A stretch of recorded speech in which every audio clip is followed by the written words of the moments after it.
Hello everyone, you're welcome back to Addie's Chat. My name is Adiola, most people call me Addie. Thank you so much for joining the channel. To all my subscribers, thank you so much for being here every single week, every Friday. New subscribers, thank you for joining. Really thank you for coming onto the channel. Today is very different. I'm in a very different location from my usual place, and I'm not on a trip. I'm just sitting somewhere in the town I live in. Today's exploring a few things, and I've been thinking that I would start bringing people in to talk about their experiences, to talk about different topics. So this will be the first of this kind, really, and I hope that we'll have a lot of it to come. Today, really, we have an amazing guest. First, I'll tell you what the topic is. It's upbringing and social etiquette. That's what we're going to talk about today. And we've got an amazing guest. She's a colleague, she's a friend. I've known her for quite a few years, really. She's absolutely fantastic. And if you know me, you would have heard me mention her name once or twice, really. She is Sandra, really. And one of the things I wanted to mention, and I think we might put it in the description, is she has a lovely platform for real moms. She has a platform where she talks to women as well. I'll put it there because I think it will be helpful for a few people if you wanted to check it out and maybe have this. The discussions are always really lovely. I'll tell you a bit more about Sandra. She's an event coordinator. She has over 15 years of experience in management and planning. She's a certified relationship advisor. So many of you that ask me relationship questions, I think you should direct it to her. I'm not the one with relationships. I'm not the one, really. She's a coach she has over 10 years experience. She's a woman empowerment motivational speaker. I've seen her speaking at different events, really. She's amazing. She's the founder of RealTalk Haven, a non-profit organization. I've talked about that. She's the host of RealTalk with Sandra Delali. Yes, and she's got a virtual platform. As I said, we'll put all that in the description below so that you can go and check it out yourself. She runs a women empowerment virtual group, Real Moms Connect. I'm on that one as well, and it's always nice to see what's going on there. Sandra is quite passionate about helping people rediscover their identities. She motivates them to build healthy relationships and marriages, which allows them to be a better version of themselves. She believes that it's vital to create visible role models for people to look up to, and that's one of the things I'm also about, to be honest. And that's why I've decided to be doing this chat where I would invite people. There's a lot of stuff online, but I really want our young men and young women to see the role models that are actually around them day in, day out, just to hear from them, to be a bit more connected to them, really. So Sandra serves on the board for various charity organizations. She's a wife. She's a mom to 3 adorable daughters. They're absolutely amazing. They look like her, really. So please welcome with me. Welcome, Sandra. You're welcome. You look so amazing. You look lovely. Thank you for coming. I'm going to face you because it will be easier for us to do it this way. We have been trying to put this together for a long time. Over 2 years now, isn't it? I know. Sandra is ever so busy. She's ever so busy. There's always something going on. If you want to book her, you have to book like a year in advance. So if you're thinking of that, just call her. Right after this, just call her, because there's about a year's wait, really. But thank you so much, Sandra. Thank you so much. Absolutely lovely. You know, I adore you, really. There's so many amazing things about you. Even working together as a colleague, that's how we met, really. Yes, it's actually been inspiring, a lot of things about you. Thank you. So today, we said we're going to talk about upbringing and social etiquette. And before we came here, I just actually went online. I went to look for the meaning of, let me see if we can find it, the meaning of social etiquette. Okay. Not that we, but just for perspective, really. Yeah. So etiquette itself is the set of rules or customs that control acceptable behavior in particular social groups or social situations. This is by the Cambridge Dictionary. Okay. So social etiquettes will be what controls in a society, really. And I think it could be different from one society to the other. What's your opinion? Yeah, absolutely. Thank you so much. And you've just explained it, so there's no point in me going back to say what it is. But then it's about knowing how to behave yourself in society. I mean, simply put, it's just knowing how to behave yourself in the society setting that you are. However, there are basic social etiquette that, irrespective of wherever you find yourself, you need to know it. Yes. I mean, it's like the pleases and the thank yous. I say to my daughters, they are cousins. Pleases and thank yous are cousins. You can't take one without the other. Absolutely. So you've actually just explained so. Absolutely, you're right. With the pleases and the thank you, it's something that honestly, and I don't think it's because we're talking about upbringing and social etiquette. I don't think it has a lot to do with upbringing. It does have a little bit to do with upbringing when children are young. If you start telling them from that age that you say your please, say your thank you. But again, when people grow up, even if you have an upbringing that's not great, you can always work at it. That's my belief. You can't keep blaming your parents. You're over 30, over 25. You're blaming your parents for not bringing you up right. Really, it's a bit too late for that. So I will go on to, because of the upbringing.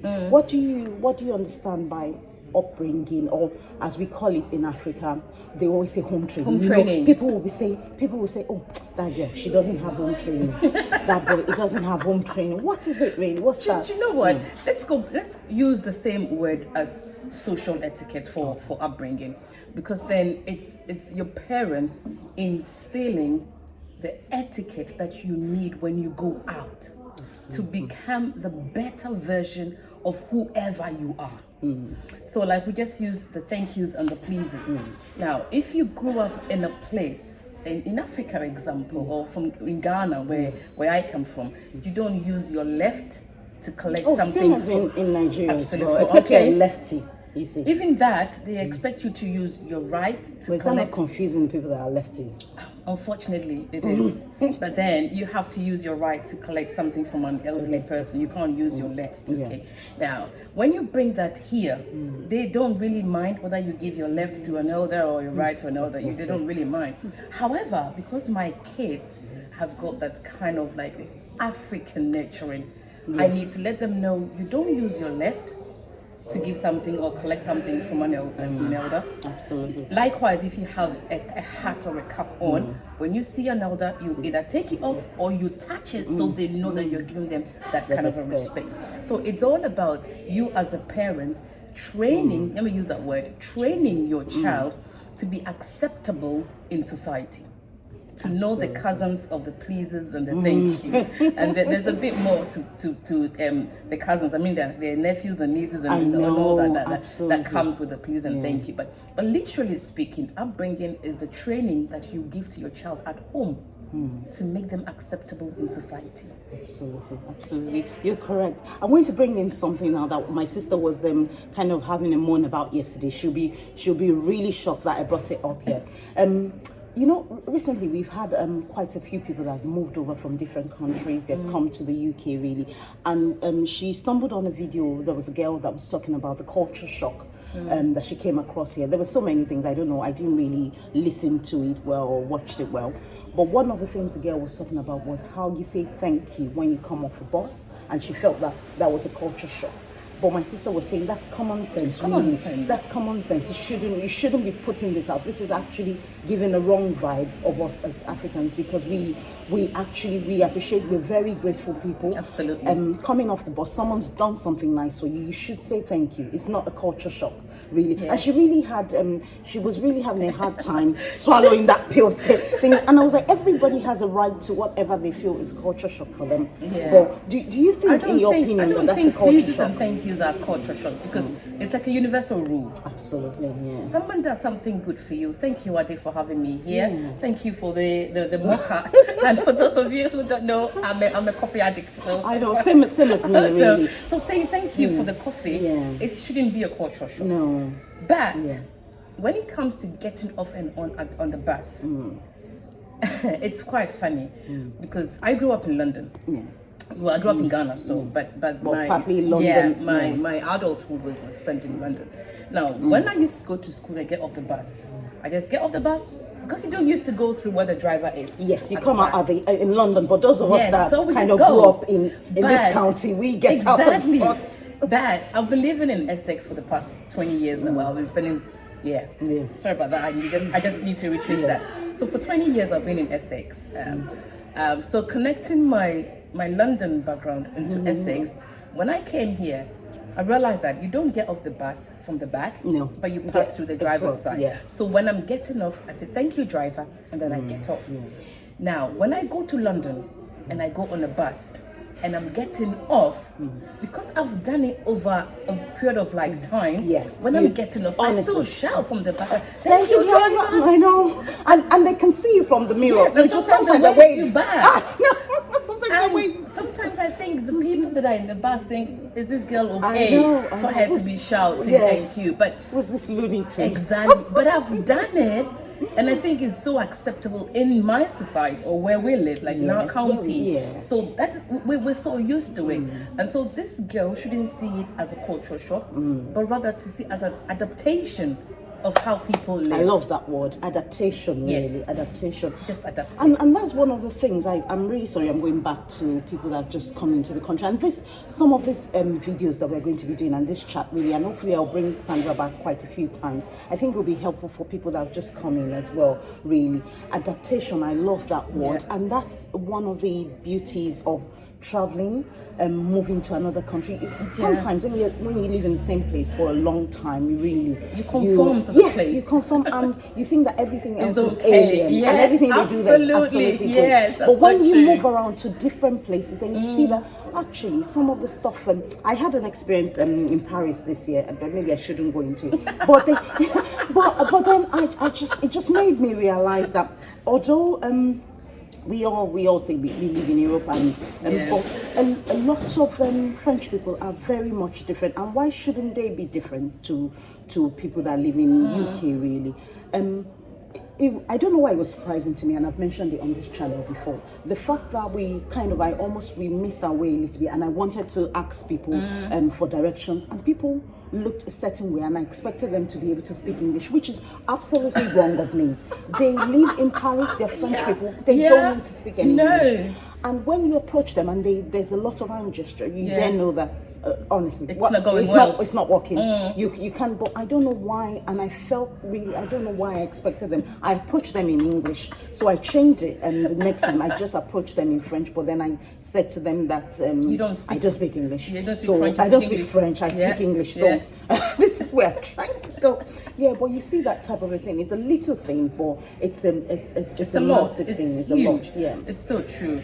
It's so, and I think that we put kind of like expectations on people to know what we are about, but it's not like that. No. So talking about social etiquette. Now, if I see you and you don't speak my language and you do something different, I shouldn't be too surprised. No, because that might be the kind of culture that you are used to. Absolutely. However, the cousins are always the same. Yes. So the pleases and the thank you are the same. That's just being polite. Yes. They are just being polite. But the other thing is just. And waiting in the queue. I think that's also another culture shock for most people that have just come. I would say Nigerians, for instance, really might not be used to waiting in a queue, because in Nigeria we tend to, a lot of people. I shouldn't really be speaking for people I have not been very much around, like 20 years out of the system. So I should not be speaking. But when I was much younger, and it wasn't a queue, was just some people would just slide in and out, really.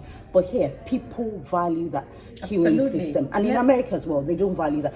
Like, people just think, why are you waiting in a queue? Nobody has time for that, really. But in England, we value that queue. We want to be orderly, and these are the things that make the society work. When you get somewhere, you don't think of you even would ask questions. Is there a queue here? Then you join. We value. I mean, we wait for our turn, really. Some people think that it's such a lame thing to do, you know. Such a waste of time. Yeah, but we wait for our turn, which is really, really good. It makes things orderly. Yes, it does. It does. I mean, if you go to, let's say, a bank and there's a queue, you just don't go past them and go to the front. Oh, you can do that in so many other countries. Yeah, I know. But even here, if the queue is that long, you might, or you may, or you should, or you have to tell the person in front of you, is it okay if I ask the lady at the till the question? Exactly. And you don't just jump and go straight and go and ask them and the person says no, okay, then you just have to wait. And usually they'll say, yeah, go ahead. Yes. Because of how you asked it, you know. So I think it's important that people well, we're talking about adaptation. You adapt to the culture that you are in. You know, if I go to Dubai and I know I'm not supposed to take alcohol or drink alcohol in public, I know there are certain restaurants that are licensed. You don't expect me to carry a bottle of that is the cultural etiquette. I need to respect what's happening. What is happening in that Dubai? country. Even if you don't respect, there will be consequences. Absolutely. There will be consequences. You know, and I think people need to know that. I mean, social etiquette is a skill that everyone needs to learn. Absolutely, everyone needs it. Everyone needs it. You need to learn it. Yeah. Right from the word go. You need to, because what you do at home is different from what you do at school, from what you do when you go to work. It's different. Even at a party, it's different. And even depending on the type of work that you do. Yeah. Every organization tends to have like their own culture. Some Absolutely. things will be acceptable. Some type of dressing will be acceptable in some organizations, and some will absolutely frown on it. Really, but you have to respect what type of what the dress code is there. If your dress code at your workplace is to wear a particular uniform, you can't keep coming in anything that you want, really. No.